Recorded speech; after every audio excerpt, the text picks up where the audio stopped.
Inimbestigahan na ni Pangulong Bongbong Marcos ang Prime Water Infrastructure Corporation na pag-aari ng mga bilyar.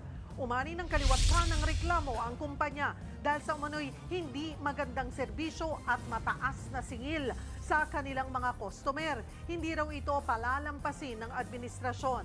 Bahagi ng senatorial ticket ng Pangulo, si Representative Camille Villar na inindorso kamakailan ni Vice President Sara Duterte.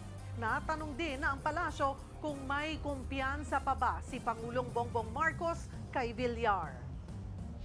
If we will have distrust on her, well, we have to give it to her.